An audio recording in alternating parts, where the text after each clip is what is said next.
Este trabajo lo hicimos con Gustavo Girado como parte del grupo China aquí en el CARI, con la idea más que nada de reflexionar sobre las relaciones, la creciente presencia de China en África y en América Latina. ¿Y por qué digo reflexionar? No es casual, es porque justamente lo que falta en todos estos temas es una reflexión, es cómo encarar esta creciente presencia china tanto en África como en América Latina, para poder aprovechar lo más que podamos y actuar consecuentemente. En cuanto a esto de reflexionar, en abril de este año salió un artículo en el diario Cleveland Telegraph donde decía justamente que el oeste está perdiendo su influencia, tanto en África como en América Latina. Entonces, si ellos están hablando del tema, nosotros, más que nadie, debemos, que somos protagonistas, debemos estar al tanto de lo que pasa. Esta presentación la dividí en tres partes. La primera, qué es lo que está pasando en China, por qué China sale, qué es lo que busca, a quienes busca. La segunda parte, cómo se relaciona China con África. Y en tercer lugar, algunos puntos de contacto con América Latina que nos pueden interesar. Entonces, en primer lugar, en cuanto al crecimiento de China, la cara visible, la que todos sabemos, la de que siempre se habla en las últimas décadas, el crecimiento anual de más del 9%, que es la segunda economía mundial, que se pronosticaba fuera para el 2015 y fue mucho antes que eso, y que a partir del año 2001, con la entrada de la Organización Mundial de Comercio y el 10º plan quinquenal y lo que se conoce como la estrategia del Go-Out, esta es la cara visible de lo que ha pasado, lo que todo el mundo siempre habla de China. La contracara de esto, lo que está pasando dentro de China, es que ese gran crecimiento del 9% implicó que 200 millones de chinos salieran de la pobreza, y también se relaciona con lo que hablaba Mercedes Giuffre de la gran clase media china. Las tasas de urbanización, que también se mencionaron hoy más temprano, que pasaron del 18% a un 47% hoy día, y se quiere llegar a un 60% en el futuro. Y lo que implicó este gran crecimiento fueron dos efectos: el efecto ingreso, donde se consumió mucho más de todo, y el efecto sustitución en el ingreso. Al aumentar el ingreso, esta creciente clase media y las 200 millones de personas que salieron de la pobreza pasaron a consumir diferentes tipos de cosas. La canasta de consumo china cambió. Esto que parecen unas fórmulas extrañas es simplemente la composición de la canasta de consumo. Antes, en 1990, era 70% carbohidratos, 10% proteínas y un 2% proteínas de origen animal. Esto para el 2005 ya había cambiado a 59%, había crecido un 12% el porcentaje de proteínas y un 5% de proteínas animales. Y para el 2010 el consumo mundial de China tenía el 50% del consumo mundial de carne de cerdo y 30% del consumo mundial de carne de vaca. Entonces, con estas dos cuestiones, ¿qué es lo que busca China en África y en América Latina? Bueno, busca recursos naturales, alimentos para estas grandes clases medias que se crearon, estas 200 millones de personas que salieron de la pobreza, y mayor consumo. Busca combustibles y energía justamente para sostener este crecimiento y consumo. Busca mercados donde justamente colocar esas manufacturas que produce China y a la vez poder seguir creciendo para mantener esas tasas altas de crecimiento. Y también China se ha convertido en los últimos años en un importador neto de muchos productos. No hay que olvidarse a veces cuando uno habla de que China compra la soja argentina, de que también China es el cuarto productor mundial de soja. O sea, China es un gran productor en muchas cosas y un gran consumidor, y por eso se ha transformado en importador neto. Acá simplemente unos gráficos que no sé si perder demasiado tiempo explicándolos. Uno es el porcentaje de tierra arable en China. El Ministerio de Tierras y Recursos chino ha estimado que se necesitan unas 120 millones de hectáreas para conseguir el autoabastecimiento de comidas. Y como ven, bueno, actualmente está en 122 millones, con lo cual no es mucho mayor del mínimo necesario para el autoabastecimiento. Esto se debe, en parte también se habló antes, en los últimos años la urbanización, la mayor urbanización, la mayor desertificación en China, la migración urbana y rural, y también el haber cambiado muchos de cultivos, que se habían cambiado cultivos de lo que eran los staple products a cash crops. son los productos que dan más dinero más allá de los productos básicos de consumo. Y también el otro gráfico muestra cómo en los últimos años el consumo de carbón, de gas y de petróleo ha subido en China, sobre todo el de carbón. China hoy tiene el 24% del carbón mundial se quema en China. No es el único, en Estados Unidos es el 25%, así que andan ahí nomás.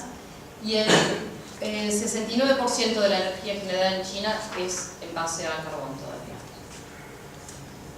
Pasando a las estrategias de relacionamiento de China con tanto África como América Latina, se hacen tres pilares: el comercio, la inversión y la asistencia financiera. Estos tres pilares tienen un gran pivote que es los 5 principios de coexistencia pacífica que tiene China, que son básicamente el respeto mutuo, la no agresión, la no injerencia en políticas externas. Sobre todo cuando se habla de las relaciones con África, el tema de la no injerencia en políticas domésticas es muy importante, ya lo vamos a ver en un minuto. Y sobre todo, bueno, el gran pivote es el tema de Taiwán. ¿Cierto? Cuando al no reconocer la autonomía de Taiwán, ya ahí se puede hacer comercio con China. Entonces, coexistencia pacífica, el Taiwan Issue y comercio, inversión y asistencia financiera. Las zonas con las cuales China comercia siguen siendo, por supuesto, Asia sigue siendo la mayor zona de comercio, un 53%, este es comercio total, exportaciones e importaciones. Y como se observa tanto en Latinoamérica como África, es mucho menor y parece muy poquitito, pero lo más importante, y es lo que también rescataba el artículo de Telegraph que apareció en abril, es la velocidad con la que esto está aumentando y las magnitudes que está adquiriendo. Que tal vez en el gráfico no se llega a ver eso, ¿no? Pero el dinamismo que está tomando. Pasando a las relaciones entre China y África, en el año 2006 China publicó el libro blanco para las relaciones con África. Esto no quiere decir que las relaciones con África empezaron en ese año, venían de muy larga data, incluso con algunos países previo al año 78 ya había relaciones, y China siempre fue muy interesante la manera que se relacionó con algunos países africanos. Cuanta más condicionalidad había por parte de los países occidentales, y África cada vez se cansaba más del tema de los discursos de recursos humanos, condicionalidad económica, China aprovechaba y ponía su granito ahí, se iba metiendo de poquitito en África. En cuanto al comercio, bueno, experimentó un crecimiento significativo en los últimos 10 años, creció 10 veces en la última década. Y tiene grandes asimetrías, que eso es bastante común cuando se ve, ya lo vamos a mencionar también en la parte de Latinoamérica. Los 5 productos más exportados de África a China constituyen el 90% de las exportaciones totales, no siendo así al revés. De los 20 productos principales que importa África de China constituyen apenas un 35% de las import totales. Entonces ahí hay una gran asimetría. Los productos que más se exportan de África son petróleos y minerales, constituyen el 65%, y los productos que más exporta China son, por supuesto, productos manufacturados. También en cuanto a las inversiones, se dan muchas inversiones en infraestructura. Por lo general, la modalidad es invertir en infraestructura a través de tanto el Exim Bank como el China Development Bank, contra producción primaria. Entonces se hace como una especie de intercambio en ese sentido. También hubo en los últimos años una gran inversión y una gran significativa adquisición de tierras por parte de China, aunque China, siempre se habla de la adquisición de tierras en países desarrollados de China, pero China no ha sido el único. Corea del Sur, por ejemplo, adquirió, bueno, en Madagascar han sido cerca de 2 millones de hectáreas, y justamente por eso había tenido problemas con el gobierno de esos momentos. China, lo más mencionado de antes son las 2.800.000 hectáreas que adquirió en el Congo, principalmente para cultivo de biocombustibles, y también en Sudán también para trigo y maíz. Y la otra modalidad que estaba haciendo China es el outsourcing de producción agrícola, de producir en países africanos bienes de consumo para China que después son transportados a China, ¿no? Entonces, por eso además también es el tema de la exportación de productos primarios, el outsourcing de esta producción agrícola, la inversión en tierras y a la vez la inversión en la infraestructura, que siempre es infraestructura que soporta, digamos, estas actividades extractivas, que complementa, que lleva, que son caminos, caminerías, trenes, todo aquello que sirva logísticamente para llevar la producción a China. Que también, por otra parte, le viene bien a los países de África porque tienen un gran déficit en este sentido. Las manufacturas chinas son los principales productos de exportación. Los países a los cuales mayormente exportan son los países donde hay mayor clase media en África, que son Sudáfrica, Nigeria, Egipto, Marruecos, Argelia. Y son básicamente textiles. El 86% de las importaciones textiles de África provienen de China. Bueno, ya mencioné los principales países para las importaciones. Para las exportaciones son Angola, Sudán y Libia, son los principales países africanos que exportan a China. Y a lo que me refiero con la presencia de China en África, quería referir a la presencia física china en África. Se estima que hay 1 millón de trabajadores chinos hoy día residiendo en África, que no es poca cosa. Y es más, había un proyecto del Exim Bank para reubicar campesinos de la municipalidad de Chongqing hacia África. Chongqing está pasando hoy día por un plan en el cual se está tratando de pasar a las tasas de urbanización de un 60%, que es lo que se quiere llegar a todo China. Y Chongqing es un programa piloto, entonces está haciendo un programa piloto, si funciona en Chongqing se traslada al resto de China. Y parte de ese traslado de población rural se está pensando en trasladarlo a África. Ahora voy a hablar de un par de temitas que es como la vieja película The Good, The Bad and The Ugly, ¿no? De las relaciones entre China y de África. The Good es por supuesto el crecimiento. África creció un promedio de 6% anual en la última década y gran parte de esto se debe a la presencia china, sin duda. También en cuanto a las inversiones, ya hablé de los puentes, embalses, escuelas, hospitales, universidades, asistencia también médica, hay de todo.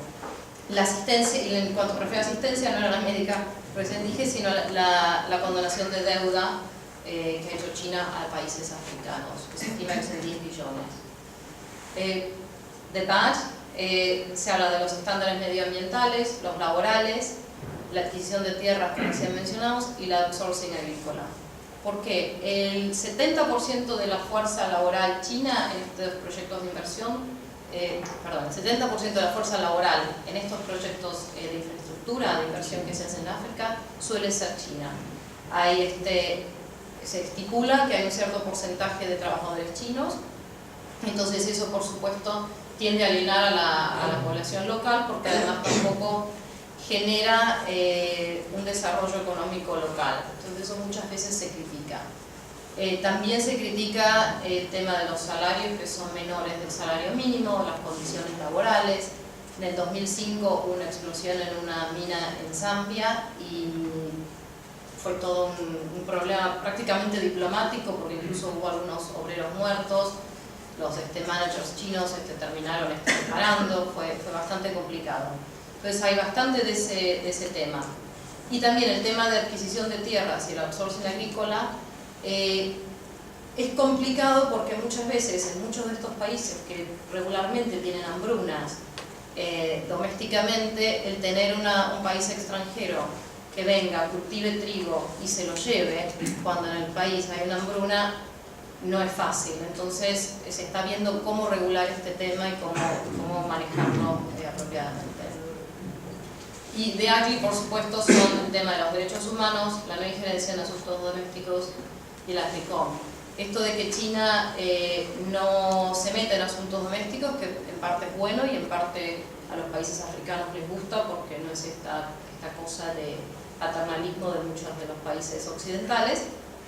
tiene su lado malo, y es que no se meten para nada. Entonces en la cuestión de Darfur no se metían, incluso hubo un incidente con la venta de armas a Zimbabue en el 2008, que el barco que venía de China con el cargamento de armas no se lo dejó parar prácticamente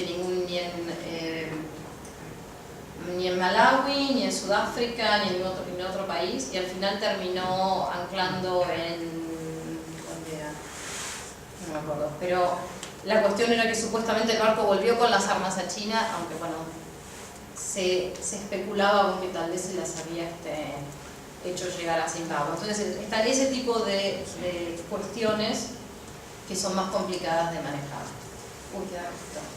El tema del AFRICOM lo menciono rápido. Salió un artículo la semana pasada diciendo que Estados Unidos mandaba 100 militares a Uganda para un conflicto civil. Un artículo del corresponsal del Asia Times diciendo que esta ayuda, la agenda del AFRICOM es convertir China comercialmente y a la vez militarizando África. Es algo como para tener en cuenta que puede ser significativo en algún momento. Esto lo voy a pasar rápido porque ya lo mencioné, los países con los que China comercia más. China en Latinoamérica.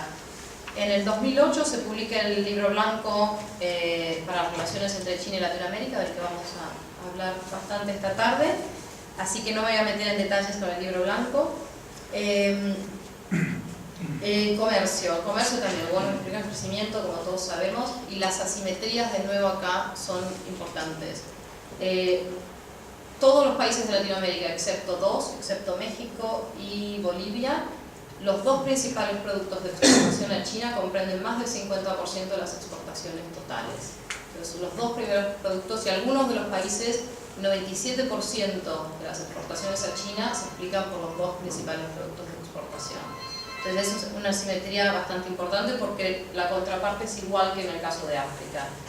China exporta una gran variedad de productos y creo que es también, de nuevo, los 20 principales productos de importación son nada más que un 40%.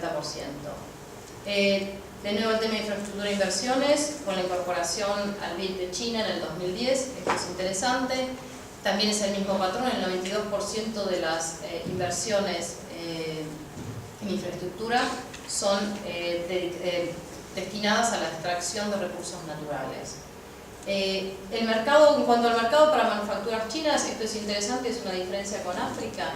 La clase media en América Latina es mucho mayor que en África. Un estudio de la CEPAL calculó que 4 países de América Latina teníamos más de 50% de clase media, y en total se estima que los países de América Latina por lo general están cerca de un 40 o un 50%.